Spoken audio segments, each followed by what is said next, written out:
Go. Hi friends, welcome back. Welcome back. Hi friends, welcome back. All right, one of my goals for 2018 is to read more books. I have been listening to the Read Aloud Revival podcast by Sarah Mackenzie. It's awesome. I've actually like binge listened to it all the way through. But she makes a case. You want to say hi? Hi. Hold on. Hi. Hi. She makes a case for reading aloud and the importance of reading aloud. So I've been reading aloud to the kids like crazy pants for a year now, and I've read a lot of classics that I never got to read the first time around when I was a kid. So it's kind of cool to read them now with my kids and see what we like and what we don't like. But one of my goals. Okay, that's enough. One of my goals is to read more this year, more books for myself, things that interest me. And so it is January 4th, and I have already, no, not right now. I have already finished my first book. So before we get to the book, I want to talk about the journal. I got this idea from Sarah Mackenzie and the Read Aloud Revival. She did I don't know if it was a podcast or a YouTube video or a blog. I feel like I saw pictures, so I feel like it was a blog. Anyway, she did a blog about how she keeps a reading journal. And so I got this journal. It's Mama's Reading Journal. And in the first section, she talks about just keeping track of the book, the authors, and the date. And then flipping through is where you would then write your thoughts and feelings and like experts from the book, like things that she thought were interesting or things that she liked. So that's going to be my journal. That's what I'm going to do. I also am doing it with the kids, the 4 oldest that are writing. I started with them. So this one's Madison, my oldest. I just wrote it out, and then I found cute little sayings and wrote at the beginning. Each kid got a different like little saying. Hers that I found was, "We lose ourselves in books, but we find ourselves there also." And so they're just going to do the same thing, but I'm going to keep it a little more simple for them, and I'm going to let them write, why am I fuzzy? I'm going to let them write the book, the author, the date that they read it, and then I wrote here what I liked about this book, and then they just are going to have a page per book. So they're going to do it a little bit different than me just because they're younger and there's a lot to keep track of with all 4 of them doing it. And we're not super strong writers yet. And so I just thought that simpler is probably better for right now. So the first book that I read, I had a list at the library I went to with things that I wanted, and our local library didn't have any of them. The next county over does, so I will get them at some point. But I told the lady, like, do you have any recommendations? I want something, like, easy to read, not a million pages, but maybe something history-based, something about one of our presidents, or I was thinking, like, Washington or Lincoln or, one of our founding fathers. But she said this one had just come out. It's George and Barbara Bush, an American love story, a great American love story, and it's written by 2 of their granddaughters, Ellie Sosa and Kelly Chase, and it was really good. It follows their lives from childhood all the way through them finding each other and courting and getting married, and then their lives through politics and beyond.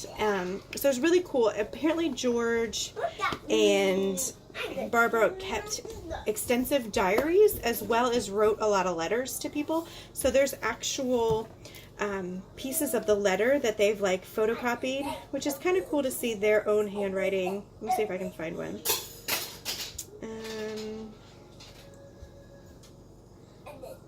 Here's one. So they called George Poppy, so that's his handwriting. So it's kind of cool to see, and seeing the letters and his feelings about things, and the point where he lost re-election to Bill Clinton. It was really kind of cool to see in letters that he wrote his kids about how he felt he had let the American people down, and Barbara also wrote a letter to, I think, her kids or somebody saying, I'm not going to let George retreat. He feels upset that he let the American people down, but I'm going to keep him I'm not going to let him retreat. And she didn't. She showed him that there's life to be lived after the presidency. And what is it, buddy? You want a diaper? We're trying to potty train. I'll give you a diaper in just a minute. And so it was kind of interesting to see his life and his story and his point of view on things. But I'm more interested in her because I am a wife and I am a mom, and I kind of relate more to that side, and I like to see successful women. What did they do and how did they handle themselves and what made them successful? And she was like steadfast and super strong, and he was always writing about how content she was, how she never complained. Their life wasn't easy in the beginning, or any of it. Really, politics isn't easy. But she just was steadfast and strong. They buried a child at 23 and 24, and watching her be strong and real was kind of cool. There was one thing in the book she said that I wanted to share, because we just watched, we just had the new year, and watching the ball drop, and all these people on TV, they look like they're like not aging, but they're actually getting younger, which is crazy. All this like Botox and surgeries, and just to stop the aging process. And I remember thinking on New Year's Eve, like, these people are like 3 times my age, but they look younger than me. Not 3 times my age, twice my age, but like, why can't anybody age anymore? And then I came to this part in the book, and Barbara said apparently when she was the first lady, they called her the Silver Fox because she was always dressed very nicely, but she had silver hair. And she wrote this, or she said this. She said, "There's an honor in motherhood. It's okay to be a size 14. A lined face is the price of living. And growing old is nothing to get frantic about." And I just love that because you can see through her pictures, they start with baby pictures all the way up into her 80s, and she steadily ages through them, and she's just so graceful about it.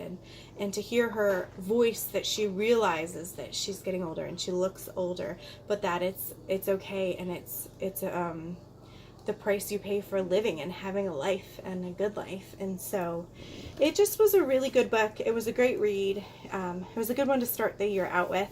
So up next, the librarian also suggested this one to me. I don't know if I'm going to like it as much, just kind of flipping through it. I kind of judge a book by its cover, even though you're not supposed to do that. So we'll see. This one is A Guide to Thomas Jefferson's Virginia, which I think will be cool because we love history. We love going to all the dead presidents' houses. I think we've been to most of them. Monticello. Where have we been? Monticello, Mount Vernon, Monticello. Mr. Monroe's house. I forget. James Madison. James Madison's, yeah. I think that was Montpelier. Montpelier. Montpelier. We've been to Thomas Jefferson's place twice. Once when they were younger, and we just went just recently. So anyway, I'm interested in history, and so I think it'll be cool to maybe spend the year reading up on presidents. Maybe that'll be my theme for the year. But if you have any suggestions, I would love them. I love history. I love biographies. I love wisdom from mamas that have gone before me. I love parenting books on how I can do this whole thing better. Millie wants to say hi. So if you have any suggestions, please share them. Millie wants to say hi. And you can go ahead and say bye for us. Bye. Thanks for joining us. See you later. Bye. Y'all, look at this candy stash. Do you see that? That's left over from Halloween. When we first had Halloween, it wouldn't even fit in that. 5 kids. And that's like leftover, like what people don't want to eat. It's crazy. I don't know what to do with it. Anyway, see you later.